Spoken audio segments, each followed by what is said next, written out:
Hello दोस्तों, बैलिज्म academy YouTube channel में आपका फिर से बहुत बहुत स्वागत है। दोस्तों, आज के इस वीडियो में हम UP TET, super TET, MP TET, REET, साथ ही साथ इंडिया में होने वाले किसी भी कॉम्पिटेटिव एग्जाम के लिए मोस्ट इंपॉर्टेंट क्वेश्चंस को सॉल्व करने वाले हैं। दोस्तों, यहाँ पर जितने भी क्वेश्चंस लिए गए हैं, ये सारे क्वेश्चंस आपके सिलेबस पर बेस्ड होंगे, साथ ही साथ आपके प्रीवियस ईयर क्वेश्चंस पर बेस्ड होंगे। तो वीडियो को ध्यान से देखिएगा और वीडियो के लास्ट में जरूर बताइएगा कि आज के इस वीडियो में आपके कितने क्वेश्चन सही हुए। तो बिना देरी करते हुए चले शुरू करते हैं सबसे पहले क्वेश्चन से। सबसे पहला क्वेश्चन है, इमारतों का कुष्ठ रोग किसे कहा जाता है? ऑप्शन आपके सामने है, global warming, option B ozone क्षरण, ऑप्शन सी अम्लीय वर्षा या फिर ऑप्शन डी इनमें से कोई नहीं। इसका सही आंसर हो जाएगा ऑप्शन सी अम्लीय वर्षा। तो याद रखिएगा कि अम्लीय वर्षा यानी कि एसिड रेन को ही इमारतों का कुष्ठ रोग कहा जाता है। अगर आपसे पूछा जाता है कि कितने पीएच मान से कम पीएच मान की वर्षा होने पर उसे अम्लीय वर्षा कहा जाता है, याद रखिएगा कि अगर 5.6 पीएच मान से कम पीएच मान की वर्षा होती है तो उसे अम्लीय वर्षा माना जाता है। अगला क्वेश्चन, जानवरों की जुगाली से कौन सी गैस निकलती है? ऑप्शन आपके सामने nitrogen, option B methane, option C hydrogen या फिर ऑप्शन डी ब्यूटेन। इसका सही आंसर हो जाएगा ऑप्शन बी मीथेन। तो याद रखिएगा कि जो जानवर बैठे रहते हैं और बैठे बैठे अपना मुंह चलाते रहते हैं, इसी को जुगाली करना कहा जाता है। जैसे जो गाय होती है वो भी बैठे बैठे अपना मुंह चलाती रहती है, इसको जुगाली कहते हैं। और याद रखिएगा इसमें उनके मुंह से मीथेन गैस निकलती है। अगर आपसे पूछा जाता है कि दलदली भूमि से कौन सी गैस निकलती है, याद रखिएगा मीथेन गैस निकलती है। अगर आपसे पूछा जाता है कि धान के खेत से कौन सी गैस निकलती है, तो मीथेन गैस निकलती है। अगर आपसे पूछा जाता है कि भविष्य का ईंधन किसे कहा जाता है, याद रखिएगा हाइड्रोजन को माना जाता है। अगला क्वेश्चन, लोक लेखा समिति में कितने सदस्य होते हैं? ऑप्शन आपके सामने 22, ऑप्शन बी 30, ऑप्शन सी 15 या फिर ऑप्शन डी 14। इसका सही आंसर हो जाएगा ऑप्शन ए 22। दोस्तों याद रखिएगा लोक लेखा समिति में टोटल 22 सदस्य होते हैं और जो प्राक्कलन समिति होती है उसमें 30 सदस्य होते हैं। और याद रखिएगा कि जो प्राक्कलन समिति होती है वो सबसे बड़ी संसदीय समिति होती है। अगला क्वेश्चन, सर्वोच्च न्यायालय के मुख्य न्यायाधीश के पद पर सबसे लंबी अवधि तक पदस्थ रहने वाले व्यक्ति कौन थे? ऑप्शन आपके सामने हैं, Kamal Narayan Singh, option B Harilal Jekania, option C वहाबी चंद्रचूड़ या फिर ऑप्शन डी केशवानंद भारती। इसका सही आंसर हो जाएगा ऑप्शन सी वहाबी चंद्रचूड़। तो याद रखिएगा कि सुप्रीम कोर्ट के मुख्य न्यायाधीश के रूप में सबसे लंबी अवधि तक पदस्थ रहने वाले जो व्यक्ति थे वो वहाबी चंद्रचूड़ थे। अगर आपसे पूछा जाता है कि सबसे कम अवधि तक पदस्थ रहने वाले व्यक्ति कौन थे, याद रखिएगा कमल नारायण सिंह थे। अगर आपसे पूछा जाता है कि सर्वोच्च न्यायालय के पहले मुख्य न्यायाधीश कौन थे, याद रखिएगा हरिलाल जे कानिया थे। अगला क्वेश्चन, राष्ट्रीय ऊर्जा संरक्षण दिवस कब मनाया जाता है? ऑप्शन आपके सामने हैं, 31 मई, ऑप्शन बी 14 दिसंबर, ऑप्शन सी 5 दिसंबर या फिर ऑप्शन डी 16 सितंबर। इसका सही आंसर हो जाएगा ऑप्शन बी 14 दिसंबर। तो याद रखिएगा कि राष्ट्रीय ऊर्जा संरक्षण दिवस 14 दिसंबर को मनाया जाता है। अगर आपसे पूछा जाता है कि विश्व मृदा दिवस कब मनाया जाता है, तो 5 दिसंबर को मनाया जाता है। अगर आपसे पूछा जाता है कि अंतर्राष्ट्रीय ओजोन संरक्षण दिवस कब मनाया जाता है, तो 16 सितंबर को मनाया जाता है। अगला क्वेश्चन, स्वर्णिम चतुर्भुज योजना के अंतर्गत प्रमुख 4 शहरों में से कौन सा नहीं आता? ऑप्शन आपके सामने Delhi, option B Mumbai, option C Chennai या फिर ऑप्शन डी हरियाणा। इसका सही आंसर हो जाएगा ऑप्शन डी हरियाणा। तो याद रखिएगा कि स्वर्णिम चतुर्भुज योजना पूरे भारत के चारों कोनों में सड़क विस्तार के लिए या फिर राजमार्ग विस्तार के लिए बनाई गई एक योजना थी और इसे 2000 में अटल बिहारी वाजपेयी के शासनकाल में स्टार्ट किया गया था। और याद रखिएगा कि इसमें दिल्ली, मुंबई, चेन्नई और कोलकाता को जोड़ने वाली ये योजना थी। तो याद रखिएगा हरियाणा इसमें नहीं आएगा। अगला क्वेश्चन, श्वेत महाद्वीप किसे कहा जाता है? ऑप्शन आपके सामने Asia, option B Australia, option C Africa या फिर ऑप्शन डी।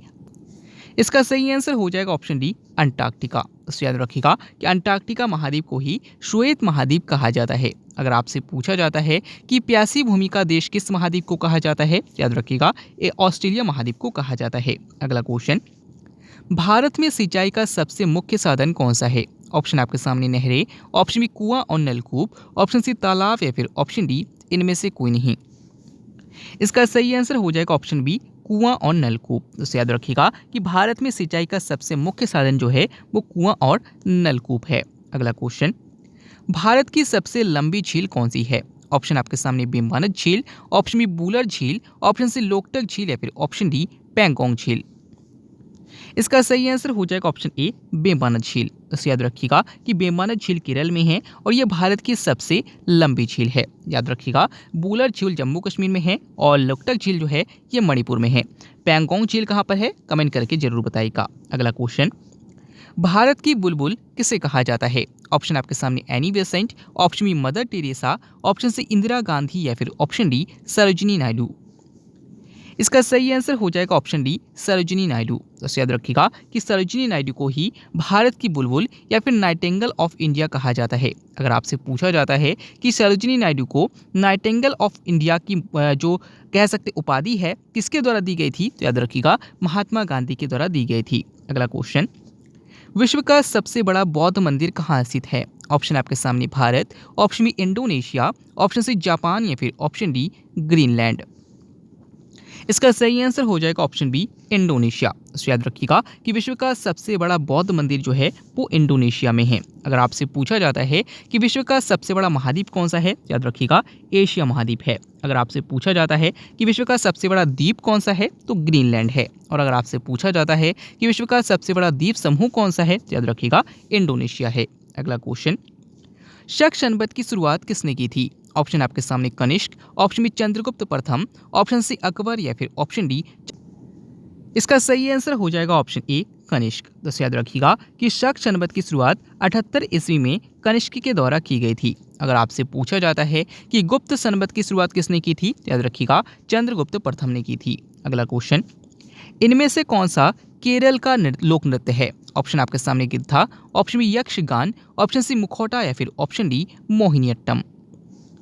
इसका सही आंसर हो जाएगा ऑप्शन डी मोहिनीअट्टम। उससे याद रखिएगा कि जो मोहिनीअट्टम है ये केरल का लोक नृत्य है। अगर आपसे पूछा जाता है कि यक्षगान कहाँ का लोक नृत्य है, तो याद रखिएगा कर्नाटक का है। और अगर आपसे पूछा जाता है कि गिद्धा कहाँ का नृत्य है, तो याद रखिएगा पंजाब का है। अगला क्वेश्चन, RTI यानी कि राइट टू इन्फॉर्मेशन कानून कब प्रभावी हुआ? ऑप्शन आपके सामने 1992, ऑप्शन बी 2005, ऑप्शन सी 2000 या फिर ऑप्शन डी 2009। इसका सही आंसर हो जाएगा ऑप्शन बी 2005। तो याद रखिएगा कि सूचना का अधिकार अधिनियम जो है वो 2005 में प्रभावी हुआ था। अगला क्वेश्चन, चौरी चौरा नामक स्थान उत्तर प्रदेश के किस स्थान पर है? ऑप्शन आपके सामने Meerut, option B Lakhimpur, option C Saharanpur या फिर ऑप्शन डी गोरखपुर। इसका सही आंसर हो जाएगा ऑप्शन डी गोरखपुर। तो याद रखिएगा कि चौरी चौरा कांड की घटना 1922 की घटना है। और याद रखिएगा कि इसमें एक पुलिस थाने में आग लगा दी गई थी। और याद रखिएगा कि जो घटना हुई थी ये उत्तर प्रदेश के गोरखपुर नामक स्थान में हुई थी। अगला क्वेश्चन, नागफनी में पत्तियां किस में रूपांतरित होती है? ऑप्शन आपके सामने पुष्प में, ऑप्शन बी कांटों में, ऑप्शन सी मूल रोम में या फिर ऑप्शन डी टहनियों में। इसका सही आंसर हो जाएगा ऑप्शन बी कांटों में। तो याद रखिएगा कि जो नागफनी का पौधा होता है उसमें जो जल है, जल ज़्यादा से ज़्यादा वाष्पीकृत ना हो पाए या फिर कह सकते हैं कि उसमें जल की मात्रा को नियंत्रित करने के लिए जो पत्तियां होती है वो कांटों का रूपांतरण ले लेती है। अगला क्वेश्चन, लाल रक्त कणिकाएं यानी कि RBC किस अंग में नष्ट हो जाती है? ऑप्शन आपके सामने हेपेरिन, ऑप्शन बी प्लीहा, ऑप्शन सी यकृत या फिर ऑप्शन डी अस्थि मज्जा। इसका सही आंसर हो जाएगा ऑप्शन बी प्लीहा। तो याद रखिएगा कि लाल रक्त कणिकाएं यानी कि RBC का निर्माण जो होता है वो अस्थि मज्जा में होता है और ये जो नष्ट होती है ये प्लीहा में होती है। अगर आपसे पूछा जाता है कि ब्लड बैंक किसे कहा जाता है या फिर रुधिर बैंक किसे कहा जाता है, याद रखिएगा प्लीहा को ही कहा जाता है। अगला क्वेश्चन, पृथ्वी का स्पंज किसे कहा जाता है? ऑप्शन आपके सामने समुद्र, ऑप्शन बी आर्द्र भूमि, ऑप्शन सी स्थल या फिर ऑप्शन डी क्षोभ मंडल। इसका सही आंसर हो जाएगा ऑप्शन बी आर्द्र भूमि। तो याद रखिएगा कि आर्द्र भूमि को ही पृथ्वी का स्पंज कहा जाता है। अगर आपसे पूछा जाता है कि पृथ्वी का सुरक्षा वाल्व किसे कहा जाता है, याद रखिएगा ज्वालामुखी को कहा जाता है। अगला क्वेश्चन, शरद विषुव कब होता है? ऑप्शन आपके सामने 21 मार्च, ऑप्शन बी 23 सितंबर, ऑप्शन सी 22 दिसंबर या फिर इसका सही आंसर हो जाएगा ऑप्शन बी 23 सितंबर। दोस्तों याद रखिएगा कि वसंत विषुव की जो घटना होती है वो 21 मार्च को होती है और जो शरद विषुव की घटना होती है वो 23 सितंबर को होती है। अगर आपसे पूछा जाता है कि उत्तरी गोलार्ध पर सबसे बड़ा दिन कब होता है, याद रखिएगा 21 मार्च को होता है। और अगर आपसे पूछा जाता है कि दक्षिणी गोलार्ध पर सबसे बड़ा दिन कब होता है, याद रखिएगा 22 दिसंबर को होता है। अगला क्वेश्चन, विश्व मृदा दिवस कब मनाया जाता है? ऑप्शन आपके सामने 5 दिसंबर, ऑप्शन बी 22 दिसंबर, ऑप्शन सी 10 दिसंबर या फिर ऑप्शन डी 23 दिसंबर। इसका सही आंसर हो जाएगा ऑप्शन ए 5 दिसंबर। दोस्तों याद रखिएगा कि विश्व मृदा दिवस 5 दिसंबर को मनाया जाता है, मानवाधिकार दिवस 10 दिसंबर को मनाया जाता है, राष्ट्रीय गणित दिवस 22 दिसंबर को मनाया जाता है और राष्ट्रीय किसान दिवस 23 दिसंबर को मनाया जाता है। अगला क्वेश्चन, भारत में निर्मित प्रथम कंप्यूटर कौन सा है? ऑप्शन आपके सामने Param, option B Siddharth, option C डैक या फिर ऑप्शन डी फुगाकू। इसका सही आंसर हो जाएगा ऑप्शन बी सिद्धार्थ। दोस्तों याद रखिएगा कि भारत में निर्मित प्रथम कंप्यूटर का जो नाम है वो सिद्धार्थ है। और अगर आपसे पूछा जाता है कि भारत में निर्मित प्रथम सुपर कंप्यूटर कौन सा है, तो याद रखिएगा परम है। अगला क्वेश्चन, किस मिट्टी का निर्माण लावा प्रवाह से होता है? ऑप्शन आपके सामने लाल मिट्टी, ऑप्शन बी जलोढ़ मिट्टी, ऑप्शन सी काली मिट्टी या फिर ऑप्शन डी लेटराइट मिट्टी। इसका सही आंसर हो जाएगा ऑप्शन सी काली मिट्टी। दोस्तों याद रखिएगा कि काली मिट्टी को ही रेगुर मिट्टी कहा जाता है और इसका निर्माण लावा प्रवाह से होता है। अगर आपसे पूछा जाता है कि कपास की खेती किस मिट्टी में सबसे अच्छी होती है, याद रखिएगा काली मिट्टी में ही होती है। अगला क्वेश्चन, वर्तमान में संविधान में कितने भाषाओं का उल्लेख है? ऑप्शन आपके सामने 24, ऑप्शन बी 18, ऑप्शन सी 22 या फिर ऑप्शन डी 14। इसका सही आंसर हो जाएगा ऑप्शन सी 22। दोस्तों याद रखिएगा कि वर्तमान में संविधान में टोटल 22 भाषाओं का उल्लेख है। अगर आपसे पूछा जाता है कि मूल संविधान में कितने भाषाओं का उल्लेख था, याद रखिएगा 14 भाषाओं का उल्लेख था। अगला क्वेश्चन, नेक्स्ट क्वेश्चन है, चींटियों और मक्खियों में कौन सा अम्ल पाया जाता है? ऑप्शन आपके सामने लैक्टिक अम्ल, ऑप्शन बी सिट्रिक अम्ल, ऑप्शन सी एसिटिक अम्ल या फिर ऑप्शन डी फॉर्मिक अम्ल। इसका सही आंसर हो जाएगा ऑप्शन डी फॉर्मिक अम्ल। तो याद रखिएगा कि चींटियों और मक्खियों के जो डंक होते हैं उनमें फॉर्मिक अम्ल पाया जाता है। अगर आपसे पूछा जाता है कि सिरके में कौन सा अम्ल पाया जाता है, तो एसिटिक अम्ल पाया जाता है। अगर आपसे पूछा जाता है कि दूध में कौन सा अम्ल पाया जाता है, तो लैक्टिक अम्ल पाया जाता है। और अगर आपसे पूछा जाता है कि खट्टे फलों में कौन सा अम्ल पाया जाता है, तो सिट्रिक अम्ल पाया जाता है। अगला क्वेश्चन, सबसे हल्की धातु कौन सी है? ऑप्शन आपके सामने चांदी, option B osmium, option C lithium या फिर ऑप्शन डी प्लेटिनम। इसका सही आंसर हो जाएगा ऑप्शन सी लिथियम। तो याद रखिएगा कि सबसे हल्की धातु लिथियम है, सबसे भारी धातु ऑस्मियम है और सबसे कठोर धातु प्लेटिनम है। अगला क्वेश्चन, चावल का दाना इनमें से क्या है? ऑप्शन आपके सामने है एक बीज, ऑप्शन बी एक बीजीय फल, ऑप्शन सी एक फल या फिर ऑप्शन डी इनमें सभी। इसका सही आंसर हो जाएगा ऑप्शन बी एक बीजीय फल। तो याद रखिएगा कि जो चावल के दाना होता है वो एक बीजीय फल होता है। अगर आपसे पूछा जाता है कि आलू किसके अंतर्गत आता है, याद रखिएगा आलू एक तना है। अगर आपसे पूछा जाता है कि प्याज क्या है, याद रखिएगा प्याज भी तना है। अगर आपसे पूछा जाता है कि लहसुन क्या है, याद रखिएगा लहसुन भी तना है। अगला क्वेश्चन, किसमें आंखें नहीं पाई जाती हैं? ऑप्शन आपके सामने चींटी, ऑप्शन बी तिलचट्टा, ऑप्शन सी केचुआ या फिर ऑप्शन डी मछली। इसका सही आंसर हो जाएगा ऑप्शन सी केचुआ। तो याद रखिएगा कि जो केचुआ होता है इसमें आंखें नहीं पाई जाती है, जबकि तिलचट्टा, मछली और चींटी इनमें आंखें पाई जाती हैं। अगला क्वेश्चन, जनरल डायर की हत्या किसने की थी? ऑप्शन आपके सामने भगत सिंह, ऑप्शन बी लाला हरदयाल, ऑप्शन सी उधम सिंह या फिर ऑप्शन डी बिपिन चंद्र पाल।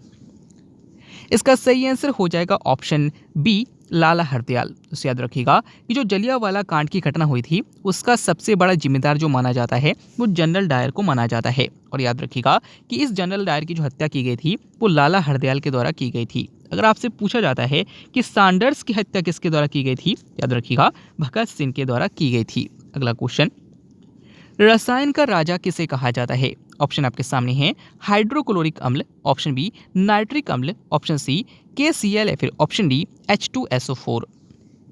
इसका सही आंसर हो जाएगा ऑप्शन डी H2SO4, जिसे हम सल्फ्यूरिक अम्ल भी कहते हैं। अगला क्वेश्चन, कवक से होने वाला रोग कौन सा है? ऑप्शन आपके सामने dengue, option B plague, option C rabies या फिर ऑप्शन डी खुजली। दोस्तों इस क्वेश्चन के आंसर आपको कमेंट के द्वारा बताना है।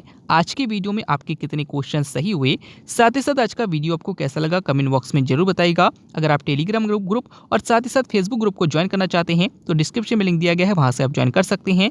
वीडियो अच्छा लगा तो वीडियो को लाइक कीजिएगा, चैनल को सब्सक्राइब कीजिएगा, अपने दोस्तों को शेयर कीजिएगा। मिलते हैं अगले वीडियो में, तब तक के लिए देखते रहिए, सीखते रहिए।